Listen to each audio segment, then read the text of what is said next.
Have you ever felt like you were always waiting for something bad to happen, even when everything around you seemed completely fine? Like no matter how calm things were, some part of you just couldn't relax. If that sounds familiar, there's a very good chance it has nothing to do with who you are as a person, and everything to do with the home you grew up in. Growing up in an emotionally unsafe home doesn't always look the way people think it does. It's not always loud. It's not always obvious. Sometimes it's a parent who would go completely cold and silent for days without any explanation. Sometimes it's being told you were too sensitive every single time you tried to express how you felt. Sometimes it's just this general feeling that love in your house was something you had to earn, that it could be taken away if you said the wrong thing or felt the wrong way, and that the safest version of you was the version that needed the least. And when you grow up in that kind of environment, your nervous system starts making very specific adaptations.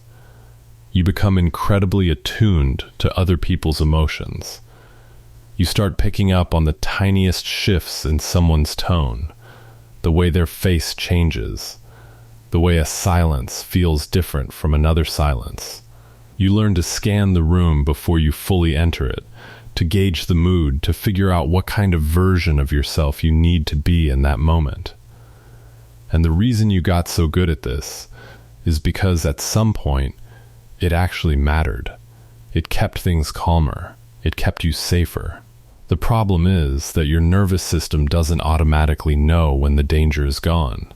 So you carry all of that into your adult life, into your friendships, your relationships, your workplace. You're still scanning, still adjusting, still monitoring everyone around you, and you're doing it so automatically that you don't even notice how exhausted it's making you. And the worst part is that people around you have no idea this is even happening.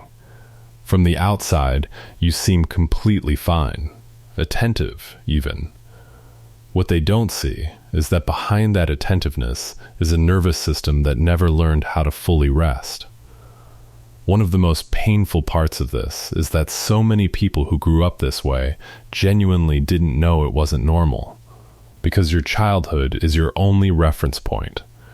You assumed that everyone felt this underlying tension, this low hum of anxiety that never fully goes away, this sense that you were always just one moment away from things going wrong.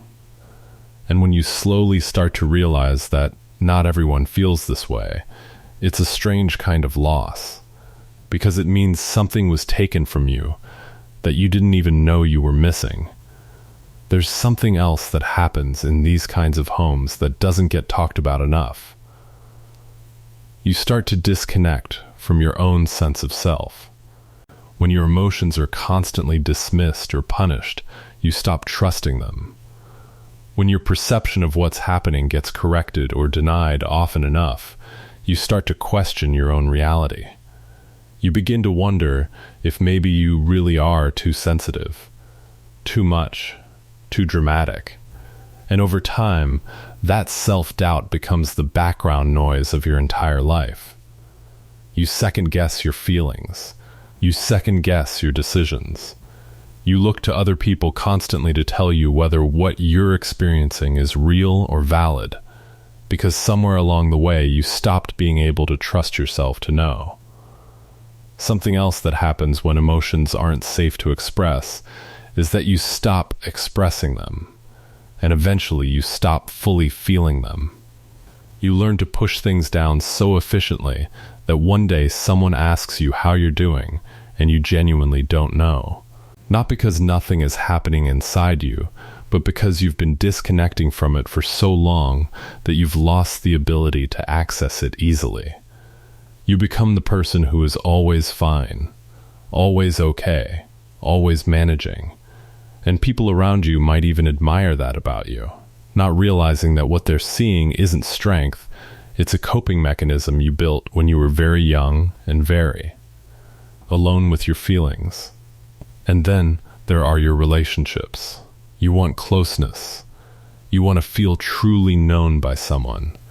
But every time a relationship starts to get genuinely deep, something in you gets uncomfortable. You might pull back without understanding why.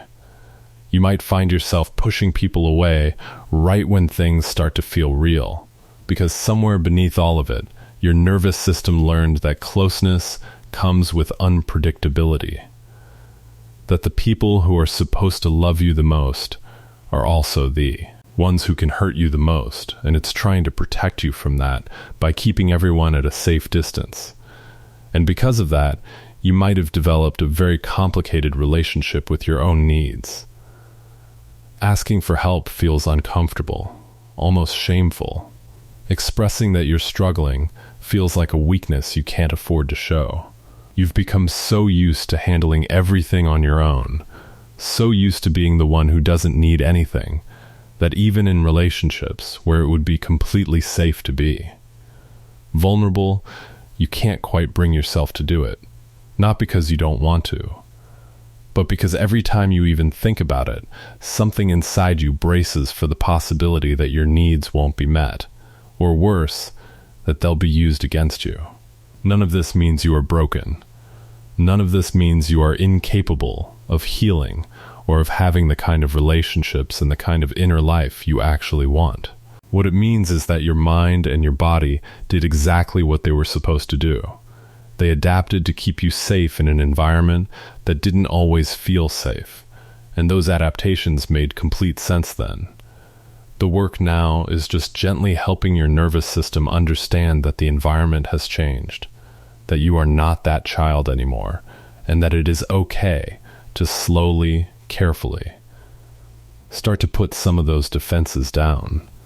And that work starts with exactly what you just did, which is seeing it, naming it, understanding that what you experienced was real, that it shaped you in very specific ways, and that none of it was your fault. If this resonated with you, share it with someone who might need to hear it. And I'll see you in the next one.